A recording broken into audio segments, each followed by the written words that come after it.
गंभीर रीति के साथ आपसे बात करेगा। जो वचन की शिक्षा में बढ़ा है वो बहुत अमीर हुआ है। अमीर सिर्फ शारीरिक रीति के साथ मटेरियलिस्टिक की मैं बात नहीं कर रहा हूँ। जो आत्मा में अमीर है, बाइबल कहती, पौलुस ने कहा मेरे पास कुछ नहीं लेकिन बहुतों को मैं अमीर बना सकता हूँ, क्योंकि वो शिक्षा, वो ग्रेस आपकी लाइफ पर आती हैं जो कोई दुनिया का पैसा, कोई दुनिया का कोई अमीर व्यक्ति, कोई दुनिया का पॉलिटिशियन आपको नहीं दे सकता, जो सिर्फ परमेश्वर देता है अपने वचन के जरिए। इसलिए उसने कहा है कि मैं अपने वचन को भेजकर अपने लोगों को चंगा करूंगा। आज हम उस शिक्षा को कंटिन्यू जारी रखेंगे। पहला राजा 1 उसकी 5 और 6 आयत जो हमने पढ़ा था कि हग्गीत का पुत्र ओदनिया सिर ऊंचा करके कहने लगा मैं राजा बनूंगा, और उसने रथ और सवार और अपने आगे आगे दौड़ने को 50 पुरुष रख लिए। तो यहाँ पर 2 व्यक्ति हैं। एक है ओदनिया जो खुद राजा बनना चाहता था, एक अच्छी बैकग्राउंड से था। एक था सुलेमान जिसको दाऊद ने कहा था कि ये मेरे बाद राजगद्दी के ऊपर बैठेगा, जो बैतशेबा का बेटा था। एक बेटा जो उसका व्यभिचार से उत्पन्न हुआ वो मर गया था, लेकिन ये बेटा जब उसकी पत्नी के बाद लीगली पैदा हुआ तो परमेश्वर ने उस पर दया की और उसको माफ़ी उसकी हो चुकी है, एक उसको प्रमाण भी दिया। तो अब यहाँ पर लिखा है कि उसके पिता ने जन्म से लेकर उसे कभी उदास नहीं किया था कि तूने ऐसा क्यों किया। वचन कहता है कि उसको कभी उदास नहीं किया दाऊद ने। यह दाऊद की लाइफ की बहुत बड़ी कमी थी। दाऊद की लाइफ की कमी थी कि वो अपने बच्चों को डांटता नहीं था। वचन कहता है कि जब तू अपने लड़के को छड़ी से मारेगा तो वो मरेगा नहीं। वचन कहता है कि छड़ी के साथ यदि तू उसको अनुशासित करेगा तो वो सदा जीवित रहेगा। आज बहुत से घर हैं जहाँ बच्चों को अनुशासित नहीं किया जाता, जहाँ बच्चों को उनको सेट नहीं किया जाता, उनकी कमियों को पहले ये देखकर छोड़ा जाता है अभी बच्चे हैं, फिर जवान हैं जी, कोई गलती ना कर बैठे जी, फिर अब बड़े हो गए हैं जी, और इसी तरह से वो जो बेवकूफ़ियाँ हैं वो अपनी लाइफ टाइम करते हैं। लेकिन वचन कहता है कि अपने बच्चों को उस पाथ में, उस रास्तों में ट्रेनिंग दो जहाँ तुम उसे चलते हुए देखना चाहते हो।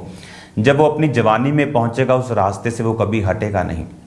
यहाँ पर दाऊद की लाइफ की जहाँ हमने विक्ट्रीज को देखा है, जहाँ उसने 66 लड़ाइयाँ लड़के 66 को जीता है, जहाँ कोई दुश्मन कभी उस पर कब्जा नहीं कर पाया, सिर्फ उसके अपने पाप ने उसको मारा है। उसके घर में अगर तलवार चली, अबशालोम मारा गया, उसको भागना पड़ा, उसको बेइज्जती सहनी पड़ी, फिर उन्हीं पहाड़ों पर जहाँ वो शाऊल से बचता हुआ भागता था फिर भागना पड़ा।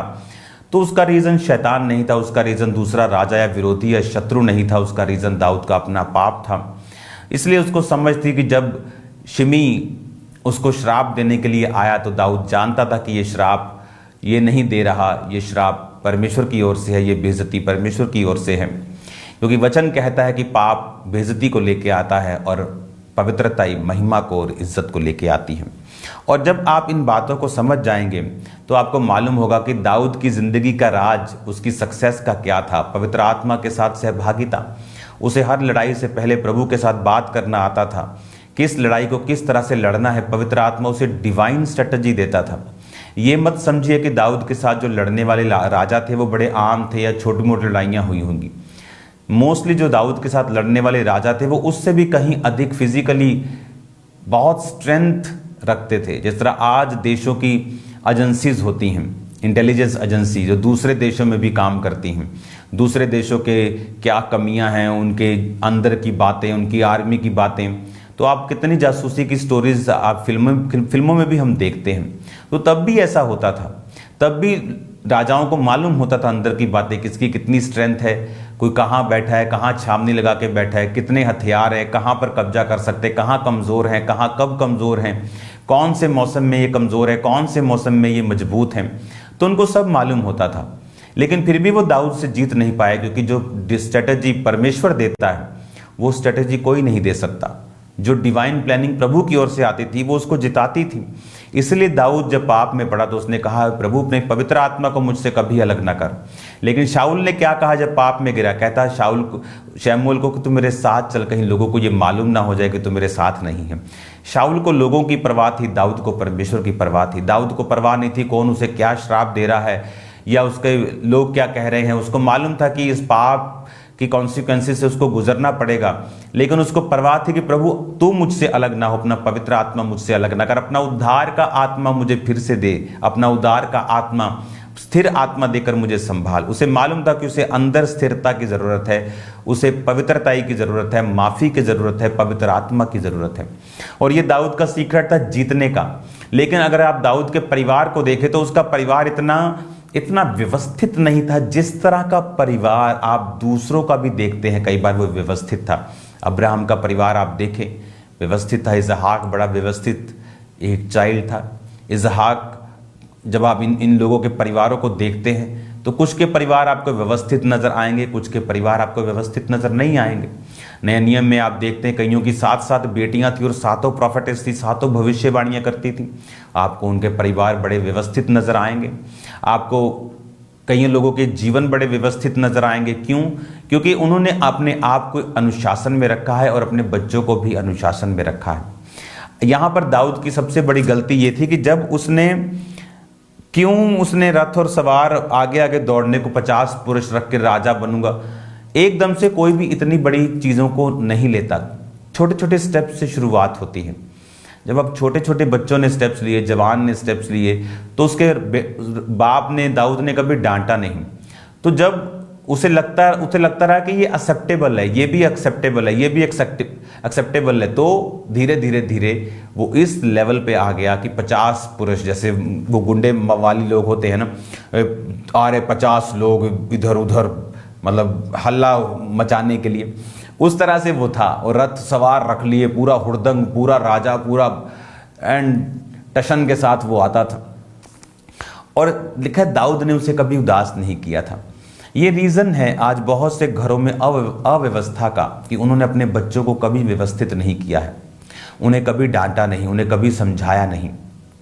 माँओं ने अपनी बेटियों को बिगाड़ दिया, उनके पापों को छुपाते रहे, कभी बाप से कभी भाई से। धीरे धीरे वो पापों का बीज इतना बड़ा हो गया कि उनकी मैरिड लाइफ कभी भी सेट नहीं हुई। पहले जवानी में पापों को छुपाते रहे, अब मैरिड लाइफ में वही स्पिरिट्स उनको फॉलो कर रही हैं। बाइबल कहती है कि दाऊद जब बहुत बूढ़ा था तो उसको कपड़े ओढ़ाए जाते थे, लेकिन वो गर्म नहीं होता था। उसके लिए कुंवारी ढूंढी गई जो उसकी सेवा करे, लेकिन बाइबल कहती है दाऊद ने उसके साथ कुछ भी सहवास या गलत काम नहीं किया, क्योंकि दाऊद इस बात को एक्सपीरियंस के रूप में जानता था कि जब वो ऐसा कुछ करेगा तो वो स्पिरिट्स भी उसको फॉलो करेंगी जिसके साथ वो सो रहा है। उसको एक्सपीरियंस हो चुका था अपने परिवार में, इसलिए दाऊद बचता था अब इन चीजों से, क्योंकि वो एक्सपीरियंस उसे हो चुका था। जिस व्यक्ति के साथ आप शारीरिक संबंधों को बनाते हैं उसका सारा स्ट्रगल, स्पिरिचुअल कर्सेस आपकी लाइफ पर सदा के लिए आते हैं। आपके मरने तक वो कभी खत्म नहीं होते। मरने तक माफी मिल जाती है आपको, लेकिन पाप का कॉन्सिक्वेंस, कि मान लो आप एक सड़क पे जा रहे हैं, आप नहीं, आप कोई मान लो सड़क पे जा रहा है, उसका एक्सीडेंट हो गया और उसकी बाजू कट जाए और वो तौबा कर ले, नेक्स्ट टाइम मैं कभी शराब पी के गाड़ी नहीं चलाऊंगा, नेक्स्ट टाइम मैं कभी ओवर स्पीडिंग नहीं करूंगा, नेक्स्ट टाइम मैं हेलमेट लेके जाऊंगा, क्या उसकी बाजू वापस आ जाएगी? नहीं। तो क्या उसकी बाजू वापस नहीं आएगी तो उसको बाकी शरीर को भी मार देना चाहिए, फिर से उसको ओवर स्पीडिंग करनी चाहिए? नहीं। जो चला गया वो चला गया। इसलिए पौलुस कहता है कि आगे की बातों की ओर ध्यान दिया जाए, कि जो लॉस्ट हो गया वो तो गया, अब बाजू चलेगी किसी की, वो चली गई। लेकिन अगर वो आगे से ध्यान रखेगा तो फिर वो बचा रहेगा अपनी तमाम उम्र। अब उस बाजू का काम तो वो, उसकी कमी तो पूरी नहीं कर सकता, कॉन्सिक्वेंस तो उसकी लाइफ में रहेगा, बट उसे अकल आ चुकी होगी। दाऊद को अब अकल आ चुकी थी कि मैंने व्यभिचार किया, मैं सोया हूं तो मुझे क्या मिला है। हित्ती उरिया को तलवार से मरवाने के बाद उसका अपना बेटा अबशालोम तलवार से मारा गया। ये पुत्र भी मारा गया सुलेमान के द्वारा। क्यों? क्योंकि वचन कहता है कि तूने प्रोफेटिक बोला था कि तूने तलवार चला के उसे मारा है, तेरे घर पे भी तलवार चलेगी, जो तू बोएगा वो तू काटेगा। इसलिए मैं कहता हूं चिंता मत किया करो कोई आपके साथ क्या करता है, क्योंकि जो वो आपके साथ कर रहा है उसके साथ बहुत गुना वो वापिस होगा। आपको कर्ज देने की जरूरत नहीं, आप अपना लाइफ को एंजॉय कीजिए खुदावंद में और छोड़ दीजिए परमेश्वर के ऊपर। फिर आप ये बात समझ जाएंगे कि परमेश्वर आपका न्यायी है और वो आपके साथ है, उसने आपको छोड़ा और त्यागा नहीं है। अब यहां पर हमें एक बात समझ आती है कि क्यों दाऊद उसके साथ सहवास उसने नहीं किया। 4 आयत में लिखा, वो बहुत ही सुंदर थी, राजा की दासी होकर उसकी सेवा करती रही, परंतु राजा ने उसके साथ सहवास नहीं किया। अब राजा समझ चुका था। जब आप आत्मा में मैच्योर होते हैं, आप गलतियों से समझ जाते हैं, सीख जाते हैं कि ये वाला काम मुझे नहीं करना, ये वाला नहीं करना, इस तरह से नहीं चलना, इस तरह से नहीं चलना। हालेलुया। और बाइबल क्या कहती है, जब उसको उसके बेटे ने आगे आगे दौड़ने के लिए 50 पुरुष रखे, रथ सवार रखे, लेकिन उसको कभी भी दाऊद ने निराश नहीं किया था। अपने घर को अनुशासित करे। एक पाप, एक सांप जो आदम और हवा को बहकाता था, वो प्रकाशित वाक्य में अजगर बन चुका। एक पाप जो आज छोटा है, सपोला है, उसे मार दें, उसे बड़ा सांप बनकर अपने आप को निकलने की उसको हिम्मत ना दें। अभी से अपने बच्चों को अनुशासित करें, अपने परिवार को अनुशासित करें। आप जानते हैं अब्राहम क्यों ब्लेस था? आपने शायद ये लाइन को पढ़ा नहीं होगा। उसमें लिखा है, परमेश्वर ने कहा, अब्राहम को अपना दोस्त मैं इसलिए मानता हूं कि मुझे ये मालूम है कि अब्राहम अपने बाद अपने परिवार को मेरे में चलने की आज्ञा देगा। अब्राहम, हम जब बाइबल पढ़ते हैं, जितने अनॉइंटेड मैन ऑफ गॉड हैं आपको स्ट्रिक्ट मिलेंगे। मोस्टली मैं आपको बता रहा हूं। एलिया अलीशा को बोलता है, चल, कहता मैं किसी करो मम्मी पापा को, चूमाऊं मुंह, बाय मम्मी बाय पापा, कहता भाग जा यहां से, तेरे क्या बोला मैंने तेरे को। मतलब वो उसको इतना टाइम नहीं देना चाहता था कि वो अपने माँ बाप को हिसाब बताए कि उससे इतने पैसे ले लेना, ये मैंने बैल जला दिए हैं, इसको जो जमीन है इसको ठेके पे दे देना।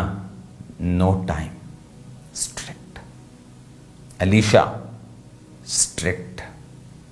मेहमान आया, नहीं बाहर नहीं जाना है, उसको बोल दो।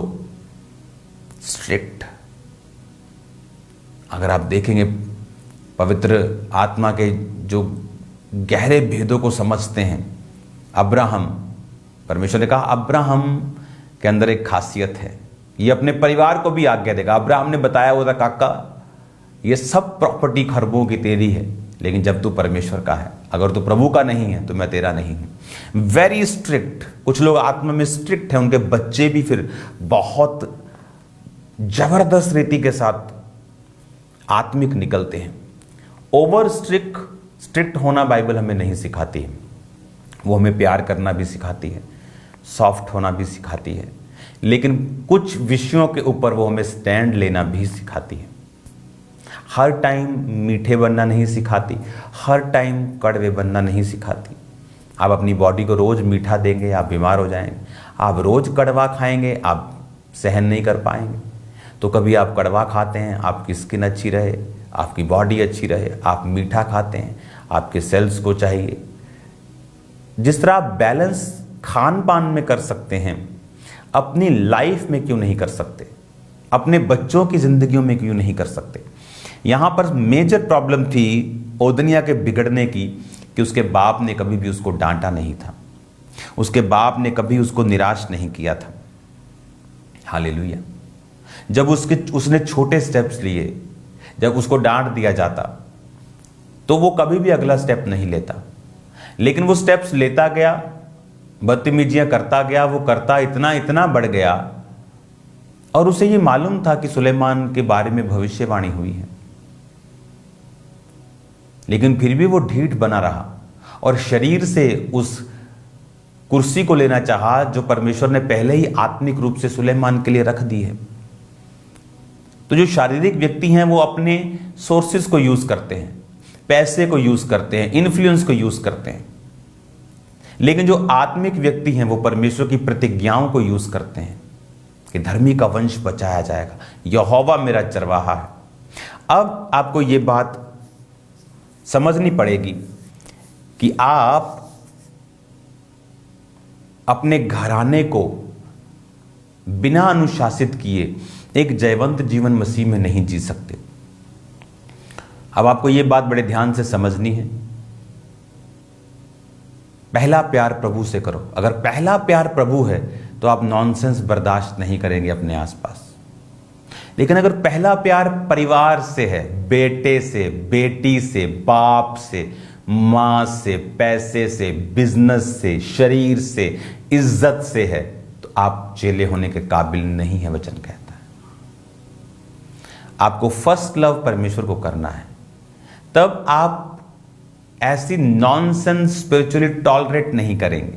आपके घर में प्रेयर नहीं हो रही होगी, बच्चे आपके बिजी हैं, ट्यूशन जा रहे, ट्यूशन से आ रहे, पढ़ाई पढ़ाई पढ़ाई, दैट्स रॉन्ग, वेरी रॉन्ग। ऐसी कोई पढ़ाई फ्रूटफुल नहीं है जो आपके बच्चों की 1 घंटा 1.5 घंटा प्रेयर भी ना करने दे। पढ़ें वो, वचन कहता है जब तू मेरे में चलेगा मैं तुझे एक्सीलेंट स्पिरिट दूंगा। आपके बच्चे नंबर 1 होने चाहिए आपकी क्लास में, वे गवाही होगी उनके लिए कि आप जीसस को मानते हैं, आप नंबर 1। कुछ लोग पढ़ाई में नहीं, कुछ और लाइंस में आगे बढ़ेंगे। सबके ऊपर पढ़ाई का बोझ मत डालें, देखें आपके बच्चे की कॉलिंग क्या है। वो आप संसारिक मोटिवेशनल स्पीकर से भी आप सुन सकते हैं, लेकिन जो मैं आपको सिखाना चाहता हूं वो स्पिरिचुअल है। अपने बच्चों की आदतें देखें, वो झूठ तो नहीं बोल रहे छोटी छोटी चीजों में, डर कर झूठ तो नहीं बोलते, डाउट में झूठ तो नहीं बोलते, कोई गंदी आदत तो उनमें नहीं है, कुछ गलत खा तो नहीं रहे हैं, कुछ गलत बिहेव तो नहीं कर रहे हैं, कुछ गलत दिशा की ओर तो नहीं चल पड़े हैं, गलत लैंग्वेज यूज तो नहीं करते हैं, मैनी थिंग। इसलिए अब्राहम ग्रेट था। प्रभु ने कहा मेरा दोस्त है, मुझे मालूम है ये खुद भी चल रहा है ना, अपने बच्चों को भी डंडों के साथ चला रहा है। और जब एक टाइम होता है आपको डंडे के साथ चलाना होता है, फिर इजहाक खुद चल पड़ा, रोज शाम को वचन का ध्यान करने के लिए जाता था, तो अब्राहम नहीं भेजता था, उसकी आदत बन चुकी थी, उसको मालूम हो चुका था। जैसे एक बंदे को रोज आप जिम में भेजें जबरदस्ती, जब उसके डौले बन जाते, जब उसकी मसल्स बन जाते, उसकी बॉडी ट्रांसफॉर्म हो जाती, तो उसको खुद अच्छा लगने लगता है कि wow that's a better life ना, मैं अच्छा दिख रहा हूं, अच्छा महसूस कर रहा हूं, अच्छी सेहत है, मेरा स्टेमिना बढ़ चुका है। God bless you all. अपनी आंखों को बंद करें, अपने हाथों को उठाएं। खुदा बाप तेरा आत्मा इन सब सुनने वालों को आशीष दे, जितने पहली बार जुड़े हैं। जिस तरह एक बच्चे को स्कूल और कॉलेज में जाना जरूरी है शिक्षा पाने के लिए, आपको जरूरी है कि आप जीवित चर्च के मेंबर बने।